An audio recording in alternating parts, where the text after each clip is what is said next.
പ്രിയമുള്ള രക്ഷിതാക്കളെ, കുട്ടികളെ, കഴിഞ്ഞ ദിവസം ലഭിച്ച സർക്കുലറിൻ്റെ അടിസ്ഥാനത്തിൽ നമുക്ക് പുതിയ സ്കൂളുകളിലേക്ക് അഡ്മിഷൻ എടുക്കാൻ സാധിക്കും. അതുപോലെ തന്നെ ഒരു സ്കൂളിൽ നിന്ന് മറ്റൊരു സ്കൂളിലേക്ക് മാറാൻ വേണ്ടിയിട്ടുള്ള ട്രാൻസ്ഫർ സർട്ടിഫിക്കറ്റും നമുക്ക് ഓൺലൈനായിട്ട് ചെയ്യാൻ കഴിയും. അപ്പോൾ പല ആളുകളും ചോദിച്ചു എങ്ങനെയാണ് ഇത് ഓൺലൈനായിട്ട് ചെയ്യുന്നതെന്ന്. അപ്പോൾ അത് ഇന്നത്തെ വീഡിയോയിൽ എങ്ങനെയാണ് ഓൺലൈനായിട്ട് ചെയ്യുന്നത് എന്നുള്ളതാണ് നിങ്ങളെ കാണിക്കാൻ പോകുന്നത്. ഇതിനുവേണ്ടി ആദ്യമായിട്ട് ചെയ്യേണ്ടത് നമ്മൾ സമ്പൂർണ്ണ എന്ന് പറയുന്ന സൈറ്റിൽ കയറുക. അതിന് വേണ്ടിയിട്ട് നമുക്ക് ഗൂഗിളിൽ സമ്പൂർണ്ണ എന്നടിച്ചാൽ ഈ ഒരു സൈറ്റിൻ്റെ ലിങ്ക് നമുക്ക് ലഭിക്കുന്നതാണ്. ഈ ഒരു സൈറ്റിൽ നമ്മൾ വന്നു കഴിയുമ്പോൾ ഇതുപോലെ ഒരു ഹോം പേജാണ് കാണാൻ കഴിയുക. ഇവിടെ മുകളിലായിട്ട് കുറച്ച് കാര്യങ്ങൾ കൊടുത്തിട്ടുണ്ട്. Online admission, online transfer certificate, രണ്ട് ഓപ്ഷൻസ് നമുക്ക് മുകളിൽ കാണാൻ കഴിയും. ഓൺലൈൻ അഡ്മിഷൻ, അപ്പോൾ നമുക്ക് ഏതെങ്കിലും പുതിയ സ്കൂളിലേക്കാണ് അഡ്മിഷൻ എടുക്കേണ്ടതെങ്കിൽ നമ്മളിവിടെ ഓൺലൈൻ അഡ്മിഷൻ എന്നുള്ള ആ ഒരു ബട്ടണിൽ ക്ലിക്ക് ചെയ്യുക. അതിൽ ക്ലിക്ക് ചെയ്ത് കഴിഞ്ഞാൽ ഓൺലൈൻ അഡ്മിഷൻ സിസ്റ്റം എന്നുള്ള ഈ ഒരു പേജിലേക്ക് നമ്മൾ എത്തും. അതിൻ്റെ ഏറ്റവും മുകളിൽ കൊടുത്തിട്ടുണ്ട് this portal is only for new admission. പുതുതായി അഡ്മിഷൻ എടുക്കുന്ന അവർക്ക് വേണ്ടി മാത്രമായിട്ടുള്ളതാണ് ഈ ഒരു പേജ്. അപ്പോൾ പുതിയതായിട്ട് അഡ്മിഷൻ എടുക്കുന്നവർ മാത്രമാണ് ഇതിൽ ചെയ്യേണ്ടത്. മറ്റുള്ളവർ TC എടുത്തതിന് ശേഷം ആണ് ബാക്കി കാര്യങ്ങൾ ചെയ്യേണ്ടത്. അപ്പോൾ ആപ്ലിക്കേഷൻ ഫോമിൽ നമുക്ക് ഇവിടെ പേഴ്സണൽ ഡീറ്റെയിൽസ് കൊടുക്കാനുണ്ട്. ഇവിടെ ഫുൾ നെയിം, ഇംഗ്ലീഷിൽ നിങ്ങളുടെ മുഴുവൻ പേര് എന്താണെന്നുള്ളത് ടൈപ്പ് ചെയ്യാനാണ്. അതുപോലെ അതിൻ്റെ താഴെ ഫുൾ നെയിം ഇൻ മലയാളത്തിൽ നിങ്ങളുടെ പേര്, നാഷണാലിറ്റി അത് ഇന്ത്യ എന്ന് തന്നെ കൊടുക്കുക. അല്ലെങ്കിൽ വേറെ ഏതെങ്കിലും രാജ്യത്തു നിന്നുള്ള ആളാണെങ്കിൽ ആ ഒരു നാഷണാലിറ്റി കൊടുക്കാം. ജെൻഡർ മെയിലാണോ ഫീമെയിലാണോ, ആൺകുട്ടിയാണോ പെൺകുട്ടിയാണോ എന്നുള്ളത് ടിക്ക് ചെയ്യുക. റിസൈഡിങ് ഇൻ ഹോസ്റ്റൽ, ഇത് SC ST വിഭാഗത്തിൽപ്പെടുന്ന കുട്ടികൾക്ക് മാത്രമുള്ള ഒരു ഓപ്ഷനാണ്. നിങ്ങൾ ഹോസ്റ്റലിലാണോ താമസിക്കുന്നത് അല്ലെങ്കിൽ ഹോസ്റ്റലിലല്ലേ താമസിക്കുന്നത് എന്നുള്ളത് ഇവിടെ മാർക്ക് ചെയ്യുക. ഹോസ്റ്റലിലാണെങ്കിൽ യെസ് എന്ന് മാർക്ക് ചെയ്യുക. SC ST കുട്ടികൾക്ക് വേണ്ടി മാത്രമുള്ള ഒരു ഓപ്ഷനാണ്. അതിനുശേഷം അതിൻ്റെ താഴെയായിട്ട് നമ്മൾ EID അല്ലെങ്കിൽ UID, നമ്മൾ UID ഉപയോഗിച്ചുകൊണ്ടാണ് ഇവിടെ അഡ്മിഷൻ എടുക്കുന്നത്. അപ്പോൾ അതുകൊണ്ട് നിങ്ങളുടെ UID നമ്പർ നിങ്ങൾ അറിഞ്ഞിരിക്കണം. അപ്പോൾ UID നമ്പർ എന്നുള്ളിടത്ത് യെസ് കൊടുക്കുമ്പോൾ നമുക്കിവിടെ UID നമ്പർ ടൈപ്പ് ചെയ്യാനുള്ള ഒരു ഓപ്ഷൻ വരും. അവിടെ നമ്മുടെ ആധാർ നമ്പർ അവിടെ ടൈപ്പ് ചെയ്ത് കൊടുക്കുക. അതുപോലെ തന്നെ അതിൻ്റെ താഴെയാണ് നമ്മൾ ഏത് സ്കൂളിലേക്കാണ്, ഏത് ജില്ലയിലെ സ്കൂളിലേക്കാണ് അഡ്മിഷൻ എടുക്കേണ്ടത് തുടങ്ങിയ കാര്യങ്ങളൊക്കെ കാണിച്ചിട്ടുണ്ട്. അപ്പോൾ ഏത് ജില്ലയാണെന്നുള്ളത് നമ്മളിവിടെ സെലക്ട് ചെയ്യുക. കോഴിക്കോടാണെങ്കിൽ കോഴിക്കോട് സെലക്ട് ചെയ്യുക. അപ്പോൾ കോഴിക്കോട് ജില്ലയിലെ സ്കൂളുകളുടെ ഒരു ലിസ്റ്റ് അതിൻ്റെ താഴെയായിട്ട് വരും. അപ്പോൾ നമുക്ക് ആവശ്യമുള്ള സ്കൂളിൻ്റെ പേര് ഇവിടെ സെർച്ച് ചെയ്താൽ ആ സ്കൂളിൻ്റെ വിവരം കിട്ടുന്നതായിരിക്കും.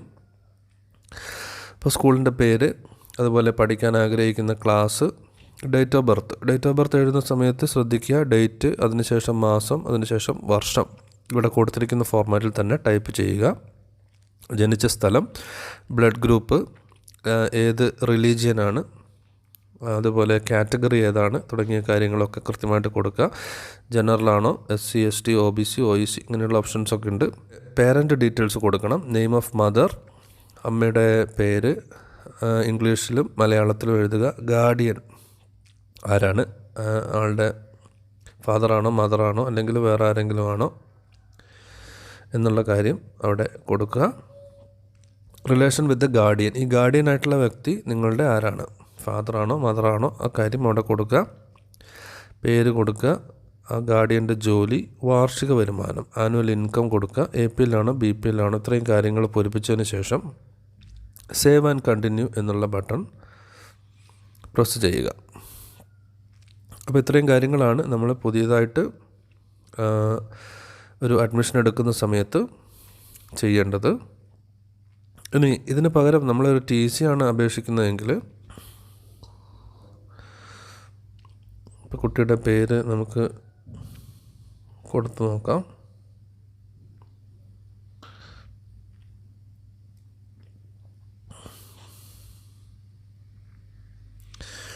അപ്പോൾ ഒരു TCക്ക് വേണ്ടിയിട്ടാണ് നിങ്ങൾ അപേക്ഷിക്കുന്നതെങ്കിൽ കുട്ടിയുടെ പേര്, അച്ഛൻ്റെ അമ്മയുടെ പേര്, mobile number, class, division, admission number, school മാറുന്നതിനുള്ള കാരണം, എന്തിനു വേണ്ടിയിട്ടാണ് നിങ്ങൾ സ്കൂൾ മാറുന്നത്, ആ കാരണം അവിടെ എഴുതുക. ഇനി കുട്ടി ഇപ്പോൾ പഠിക്കുന്ന ജില്ല, ഏത് ജില്ലയിലാണ് ഇപ്പോൾ നിലവിൽ പഠിക്കുന്നത് തുടങ്ങിയ കാര്യങ്ങൾ ടൈപ്പ് ചെയ്ത് അടുത്ത പേജിലേക്ക് പോകാവുന്നതാണ്. ഇനി ഇത് സബ്മിറ്റ് ചെയ്ത് കഴിയുമ്പോൾ നിങ്ങൾക്കൊരു റെഫറൻസ് നമ്പർ ലഭിക്കും. ആ റെഫറൻസ് നമ്പർ നിങ്ങൾ നോട്ട് ചെയ്ത് വെക്കുക. എന്നാൽ മാത്രമേ നിങ്ങളുടെ അപേക്ഷ അതിൻ്റെ ഇപ്പോഴത്തെ സ്റ്റാറ്റസ് അറിയാൻ കഴിയുകയുള്ളൂ. TC അല്ലെങ്കിൽ സ്കൂൾ പ്രവേശനം ആഗ്രഹിക്കുന്ന രക്ഷിതാക്കൾ അറിഞ്ഞിരിക്കേണ്ട കാര്യങ്ങളാണ് ഇവിടെ ഈ ഒരു ഫയലിൽ കൊടുത്തിരിക്കുന്നത്. 2019-20 അധ്യയന വർഷത്തിൽ സർക്കാർ എയ്ഡഡ്, അംഗീകൃത അൺഎയ്ഡഡ് സ്കൂളുകളിൽ നിലവിൽ പഠിക്കുന്ന കുട്ടികൾ TC മുഖാന്തരമാണ് മറ്റൊരു സ്കൂളിൽ അഡ്മിഷൻ നേടേണ്ടത്. അപ്പോൾ നിലവിൽ പഠിക്കുന്ന കുട്ടികൾ അല്ലെങ്കിൽ സമ്പൂർണ്ണയിൽ പേര് രജിസ്റ്റർ ചെയ്തിട്ടുള്ള കുട്ടികളായിരിക്കും. അപ്പോൾ അവർ TC എന്നുള്ള ഓപ്ഷൻ മുഖാന്തരമാണ് അവർ പുതിയ സ്കൂളിൽ അഡ്മിഷൻ എടുക്കേണ്ടത്. എന്നാൽ സർക്കാർ എയ്ഡഡ്, അംഗീകൃത അൺഎയ്ഡഡ് സ്കൂളുകളിൽ ഇപ്പോൾ പഠിക്കാത്ത കുട്ടികൾ, അനംഗീകൃത അൺഎയ്ഡഡ് സ്കൂളുകളിൽ പഠിക്കുന്നവരോ അല്ലെങ്കിൽ പൊതുവിദ്യാലയത്തിലേക്ക് പുതുതായിട്ട് പ്രവേശനം ആഗ്രഹിക്കുന്നവരാണ് നേരിട്ട് ന്യൂ അഡ്മിഷൻ എന്നുള്ള ഓപ്ഷനിലൂടെ പ്രവേശനം നേടേണ്ടത്, സ്കൂൾ പ്രവേശനത്തിന് അപേക്ഷിക്കേണ്ടത്. പുതിയ സ്കൂളുകളിലേക്കുള്ള പ്രവേശനം, ട്രാൻസ്ഫർ സർട്ടിഫിക്കറ്റിനുള്ള അപേക്ഷ നൽകൽ എന്നിവ ഓൺലൈനായി ചെയ്യാവുന്നതാണ്. അപ്പോൾ അതിന് വേണ്ടിയിട്ട് നമ്മൾ ചെയ്യേണ്ടത് ഈ ഒരു സൈറ്റിൽ കയറുക, സമ്പൂർണ്ണ എന്നുള്ള സൈറ്റിൽ കയറുക. ഗൂഗിളിൽ സമ്പൂർണ്ണ എന്ന് സെർച്ച് ചെയ്താൽ ഈ ഒരു ലിങ്ക് നിങ്ങൾക്ക് ലഭിക്കുന്നതായിരിക്കും. തുടർന്ന് പുതിയതായിട്ടുള്ള സ്കൂൾ പ്രവേശനം ആഗ്രഹിക്കുന്നവർ ഓൺലൈൻ അഡ്മിഷൻ എന്ന ലിങ്കിലും, ട്രാൻസ്ഫർ സർട്ടിഫിക്കറ്റിനുള്ള അപേക്ഷ നൽകാൻ ആഗ്രഹിക്കുന്നവർ ഓൺലൈൻ ട്രാൻസ്ഫർ സർട്ടിഫിക്കറ്റ് എന്ന ലിങ്കിലും ക്ലിക്ക് ചെയ്യുക. അപ്പോൾ നമ്മുടെ ഹോം പേജിൽ തന്നെ നമുക്ക് ഈ 2 ബട്ടണും കാണാവുന്നതാണ്. മുകളിൽ ഓൺലൈൻ അഡ്മിഷൻ, അതുപോലെ ഓൺലൈൻ ട്രാൻസ്ഫർ സർട്ടിഫിക്കറ്റ്. ഓൾറെഡി പൊതുവിദ്യാലയത്തിൽ അല്ലെങ്കിൽ അൺഎയ്ഡഡിലാണെങ്കിലും റെക്കഗ്നൈസ്ഡ് ആയിട്ടുള്ളതാണെങ്കിൽ നിങ്ങൾ ഓൺലൈൻ ട്രാൻസ്ഫർ സർട്ടിഫിക്കറ്റ് എന്നുള്ളതാണ് എടുക്കേണ്ടത്. ഇനി ഇവിടെ ഈ സമ്പൂർണ്ണയിൽ ചേർത്തിട്ടില്ലാത്ത കുട്ടിയാണെങ്കിൽ ഓൺലൈൻ അഡ്മിഷൻ എന്നുള്ളത് പുതുതായ അഡ്മിഷൻ തന്നെ നമ്മൾ എടുക്കണം. അപ്പോൾ പുതിയതായിട്ടാണ് അഡ്മിഷൻ എടുക്കുന്നതെങ്കിൽ നമ്മൾ അതെങ്ങനെയാണ് ചെയ്യുന്നത് എന്ന് നോക്കാം. പുതിയതായുള്ള സ്കൂൾ പ്രവേശനം ആഗ്രഹിക്കുന്നവർ ഓൺലൈൻ ആപ്ലിക്കേഷൻ എന്നുള്ളതിൽ ക്ലിക്ക് ചെയ്യുക. ന്യൂ അഡ്മിഷനാണ്. അപ്പോൾ അതിൻ്റെ ആപ്ലിക്കേഷൻ ഫോം നമ്മൾ നേരത്തെ കണ്ട ഓൺലൈൻ അഡ്മിഷൻ സിസ്റ്റം എന്നുള്ളതിലേക്ക് വരുന്നു. അവിടെ ആപ്ലിക്കേഷൻ ഫോം, ആപ്ലിക്കേഷൻ സ്റ്റാറ്റസ് എന്ന് പറഞ്ഞ് 2 ടാബുകൾ നമുക്ക് കാണാം. ആപ്ലിക്കേഷൻ ഫോം ഫില്ല് ചെയ്തതിന് ശേഷം നമുക്ക് കിട്ടുന്ന റെഫറൻസ് നമ്പർ നമ്മൾ എഴുതിയെടുക്കണം. അതിനുശേഷം നമുക്ക് ആപ്ലിക്കേഷൻ സ്റ്റാറ്റസ്, അതിൻ്റെ സ്ഥിതി അറിയാൻ വേണ്ടിയിട്ട് നമുക്ക് ആ ഒരു നമ്പർ ഉപയോഗിക്കേണ്ടതുണ്ട്. പുതുതായി സ്കൂളിൽ പ്രവേശനത്തിനുള്ള ഓൺലൈൻ അഡ്മിഷൻ ലിങ്കിൽ ക്ലിക്ക് ചെയ്ത ഉടനെ കാണുന്ന ഒരു പേജാണ് ഇവിടെ കാണിച്ചിരിക്കുന്നത്. ഈ ജാലകത്തിൽ ആപ്ലിക്കേഷൻ ഫോം എന്ന ടാബിൽ ക്ലിക്ക് ചെയ്യുക. അപ്പോൾ നമ്മളവിടെ ആവശ്യമായിട്ടുള്ള വിവരങ്ങൾ, കാര്യങ്ങളെല്ലാം കൊടുക്കാനുണ്ട്. പേഴ്സണൽ ഡീറ്റെയിൽസ് കൊടുക്കാനുണ്ട്. പേര്, ഫുൾ നെയിം ഇംഗ്ലീഷിലും മലയാളത്തിലും, അതുപോലെ നാഷണാലിറ്റി, ഏത് രാജ്യക്കാരനാണ് എന്നുള്ള കാര്യം, ആൺകുട്ടിയാണോ പെൺകുട്ടിയാണോ, ജെൻഡർ, മെയിൽ ഫീമെയിൽ സെലക്ട് ചെയ്യുക. അതുപോലെ SC/ST കുട്ടികളാണെങ്കിൽ അവർക്ക് ഹോസ്റ്റൽ സൗകര്യം ഉപയോഗിക്കുന്നുണ്ടോ, അഡ്മിഷൻ ഡീറ്റെയിൽസ് അതിന് താഴെയുള്ള ഒരു ടാബിൽ നമുക്ക് കാണാം. അവിടെ നമ്മൾ ഏത് ജില്ലയിലാണ് നമ്മൾ പഠിക്കാൻ ആഗ്രഹിക്കുന്നത് ആ ജില്ല ക്ലിക്ക് ചെയ്യുമ്പോൾ തന്നെ നമുക്ക് ആ ജില്ലയിലുള്ള സ്കൂളുകളുടെ ലിസ്റ്റ് കിട്ടും. ഇല്ലെങ്കിൽ നമുക്ക് സെർച്ച് ചെയ്താൽ ആ സ്കൂളിൻ്റെ കോഡും അതുപോലെ തന്നെ സ്കൂളിൻ്റെ പേരും കിട്ടും. ആ കാര്യങ്ങളെല്ലാം അവിടെ എൻ്റർ ചെയ്യുക. ഏത് ക്ലാസ്സിലേക്കാണ് നമ്മൾ അഡ്മിഷൻ ആഗ്രഹിക്കുന്നത് തുടങ്ങിയ കാര്യങ്ങളൊക്കെ അവിടെ കൊടുക്കാവുന്നതാണ്. അതിനുശേഷം പേരൻറ്റിൻ്റെ ഡീറ്റെയിൽസാണ്. അവിടെ അച്ഛൻ്റെ പേര് അല്ലെങ്കിൽ അമ്മയുടെ പേര്, ഗാർഡിയൻ ആരാണ്, ജാതി ഏതാണ് തുടങ്ങിയ കാര്യങ്ങൾ, APL ആണോ BPL ആണോ തുടങ്ങിയ കാര്യങ്ങളെല്ലാം കൊടുക്കുക. തുടർന്ന് വരുന്ന ജാലകത്തിൽ ആവശ്യമായ വിവരങ്ങൾ ചേർത്ത് സേവ് ചെയ്യുക. സേവ് ആൻഡ് പ്രിവ്യൂ നമുക്ക് നോക്കാവുന്നതാണ്. നമ്മൾ കൊടുത്ത വിവരങ്ങളൊക്കെ ശരിയാണോ എന്ന് നമുക്ക് പരിശോധിക്കാം. അതിലെന്തെങ്കിലും മാറ്റങ്ങളൊക്കെ ഉണ്ടെങ്കിൽ ആ സമയത്ത് നമുക്ക് ചെയ്യാവുന്നതാണ്. അപ്പോൾ കിട്ടുന്ന ഒരു റെഫറൻസ് നമ്പർ എഴുതി സൂക്ഷിക്കുക. അത് വളരെ പ്രധാനപ്പെട്ടതാണ്. കാരണം നമ്മുടെ അപേക്ഷ എന്തായി എന്നൊക്കെ അറിയണമെങ്കിൽ പിന്നീട് നമുക്ക് ഈ റെഫറൻസ് നമ്പർ ഉണ്ടാവും. അപ്പോൾ ഇവിടെ റെഫറൻസ് നമ്പർ കൊടുത്തിട്ടുണ്ട്. Application saved successfully, application please note application number ഇവിടെ 10001 എന്ന് കൊടുത്തിട്ടുണ്ട്. നിങ്ങളുടെ റെഫറൻസ് നമ്പർ എന്താണോ ആ റെഫറൻസ് നമ്പർ നിങ്ങളൊന്ന് എഴുതിയെടുത്ത് സൂക്ഷിക്കുക. കാരണം അതിൻ്റെ സ്റ്റാറ്റസ് അറിയാൻ നിങ്ങൾക്ക് ഈ റെഫറൻസ് നമ്പർ കൊടുക്കേണ്ടി വരും. അപ്പോൾ ഈ രീതിയിൽ നമ്മൾ ഡീറ്റെയിൽസൊക്കെ പൂരിപ്പിക്കുക. സേവ് ആൻഡ് പ്രിവ്യൂ ക്ലിക്ക് ചെയ്യുമ്പോൾ വിശദാംശങ്ങൾ ഉൾപ്പെടുന്ന അപേക്ഷ ഫോറം പൂർണ്ണ രൂപത്തിൽ കാണാം. എന്തെങ്കിലും തിരുത്തലുകൾ ആവശ്യമുണ്ടെങ്കിൽ നിങ്ങൾക്ക് അത് എഡിറ്റ് ചെയ്ത് അത് ശരിയാക്കിയതിന് ശേഷം ഫൈനൽ സബ്മിറ്റ് ചെയ്യാവുന്നതാണ്. ഫൈനൽ സബ്മിറ്റ് ചെയ്യാൻ വേണ്ടിയിട്ട് അവിടെ ഒരു സത്യവാങ്മൂലം നമ്മൾ ടിക്ക് ചെയ്ത് കൊടുക്കേണ്ടതുണ്ട്. നിങ്ങൾ കൊടുത്തിരിക്കുന്ന വിവരങ്ങളൊക്കെ സത്യമാണെന്നും നിങ്ങൾ സ്വയം പ്രഖ്യാപിക്കുന്ന ഒരു സത്യവാങ്മൂലം നിങ്ങൾ അവിടെ കൊടുക്കേണ്ടതുണ്ട്. അപ്പോൾ ഓരോന്നിലും നമുക്ക് എഡിറ്റ് ചെയ്യാനുള്ള ഓപ്ഷനുണ്ട്. എന്തെങ്കിലും മിസ്റ്റേക്കൊക്കെ വന്നാലും നമുക്ക് എഡിറ്റ് ചെയ്യാവുന്നതാണ്. മാറ്റങ്ങൾ വരുത്താനായിട്ടുള്ള എഡിറ്റ് ബട്ടൺ അവിടെയുണ്ട്. ഫൈനൽ സബ്മിഷൻ നടത്തിയതിന് ശേഷം പിന്നെ മാറ്റങ്ങളൊന്നും വരുത്താൻ കഴിയില്ല. സത്യവാങ്മൂലം നമ്മളവിടെ അവിടെ ടിക്ക് ചെയ്ത് കൊടുക്കണം. അതിനുശേഷം നമ്മൾ ഫൈനൽ സബ്മിറ്റ് എന്നുള്ള ബട്ടൺ പ്രസ് ചെയ്താൽ നമ്മൾ അഡ്മിഷനുള്ള അപേക്ഷ കിട്ടി. അത് ഓക്കെ ആയിട്ടുണ്ട് എന്ന് മനസ്സിലാക്കാം. പ്രവേശനം സംബന്ധിച്ച തൽസ്ഥിതി അറിയാൻ ഹോം പേജിലെ ആപ്ലിക്കേഷൻ സ്റ്റാറ്റസ് എന്ന ടാബിൽ ക്ലിക്ക് ചെയ്ത് റെഫറൻസ് നമ്പർ, കുട്ടിയുടെ ജനനത്തീയതി എന്നിവ നൽകി ചെക്ക് സ്റ്റാറ്റസ് ക്ലിക്ക് ചെയ്യുക. അഡ്മിഷൻ നടപടി പൂർത്തീകരിച്ച് കഴിഞ്ഞാൽ രക്ഷിതാവിന് ഫോൺ മുഖാന്തരം അറിയിപ്പ് നൽകുന്നതാണ്. അപ്പോൾ നിങ്ങളുടെ അഡ്മിഷൻ ഓക്കെ ആയിട്ടുണ്ടെങ്കിൽ അത് സംബന്ധിച്ച് നിങ്ങൾക്ക് മെസ്സേജ് നിങ്ങളുടെ നേരത്തെ കൊടുത്ത ഫോൺ നമ്പറിൽ വരുന്നതാണ്.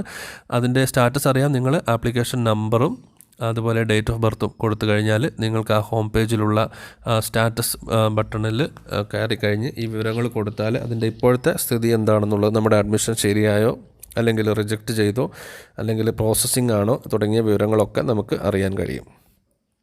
അപ്പോൾ ഇവിടെ അങ്ങനെയുള്ള 2 കൊടുത്തിരിക്കുന്നു. ഒരെണ്ണത്തിൽ ഇടതുവശത്ത് കൊടുത്തിരിക്കുന്നതിൽ സബ്മിറ്റഡ് ആണ്. അപ്പോൾ വെയിറ്റിംഗ് ഫോർ ആക്ഷൻ, നടപടികൾ പുരോഗമിക്കുന്നു. വലതുവശത്ത് കൊടുത്തിരിക്കുന്നത് താൽക്കാലികമായി പ്രവേശനം ലഭിച്ചു എന്നുള്ളതാണ്. അപ്പോൾ ഇപ്പോൾ നമുക്ക് താൽക്കാലികമായിട്ട് അഡ്മിഷൻ എടുക്കാവുന്നതാണ്. പിന്നീട് കോവിഡ് സാഹചര്യങ്ങൾ ഭേദപ്പെട്ട് കഴിയുമ്പോൾ വേണ്ട ഡോക്യുമെൻറ്റ്സ് സ്കൂളിൽ എത്തിച്ചാൽ മതിയാവും. അപ്പോൾ അങ്ങനെ താൽക്കാലികമായി പ്രവേശനം കിട്ടിയ ഒരു ആപ്ലിക്കേഷൻ സ്റ്റാറ്റസാണ് വലതുവശത്ത് കാണിച്ചിരിക്കുന്നത്.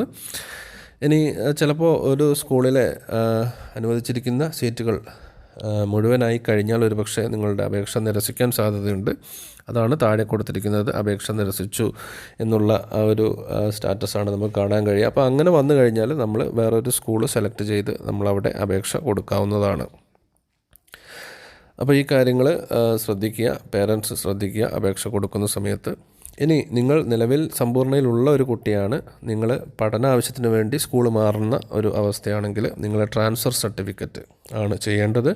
ഓൺലൈൻ ആയിട്ട് നിങ്ങൾക്ക് ഈ ഒരു ട്രാൻസ്ഫർ സർട്ടിഫിക്കറ്റ്, അപ്പോൾ പുതിയ സ്കൂളിലേക്കുള്ള പ്രവേശനത്തിന് വേണ്ടി ഓൺലൈൻ ട്രാൻസ്ഫർ സർട്ടിഫിക്കറ്റ് എന്ന ലിങ്കിൽ ക്ലിക്ക് ചെയ്യുമ്പോൾ ചുവടെ കാണുന്ന പേജ് തുറന്നു വരും.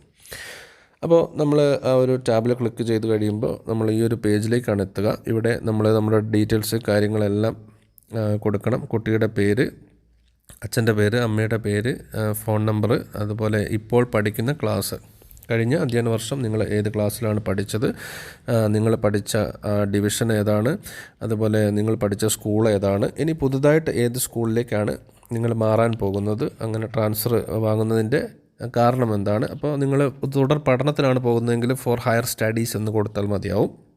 ഈ പേജിൽ നമുക്ക് ആ വിവരങ്ങളെല്ലാം കൊടുക്കാൻ കഴിയും. അപ്പോൾ നിങ്ങൾ പഠിച്ച സ്കൂളിൻ്റെ പേര്, പുതുതായി നിങ്ങൾ അഡ്മിഷൻ ലഭിക്കാൻ ആഗ്രഹിക്കുന്ന സ്കൂളിൻ്റെ പേര്, ഏത് ക്ലാസ്സിലേക്കാണ് തുടങ്ങിയ കാര്യങ്ങളെല്ലാം നമുക്ക് ഇവിടെ കൊടുത്തുകൊണ്ട് സബ്മിറ്റ് എന്നുള്ള ബട്ടൺ ക്ലിക്ക് ചെയ്യാം. അപ്പോൾ നമ്മുടെ അപേക്ഷ അവിടെ സ്വീകരിക്കുന്നതായിരിക്കും, സ്കൂളിൽ അതിൻ്റെ വിവരങ്ങൾ ലഭിക്കുന്നതായിരിക്കും. അപ്പോൾ സ്കൂളിൽ നിന്ന് തന്നെയാണ് ഈ ഒരു ട്രാൻസ്ഫർ സർട്ടിഫിക്കറ്റ് നിങ്ങൾ ആവശ്യപ്പെട്ട സ്കൂളിലേക്ക് അയക്കുന്നത്. അതും ഓൺലൈനായിട്ടാണ് കാര്യങ്ങൾ നടക്കുന്നത്.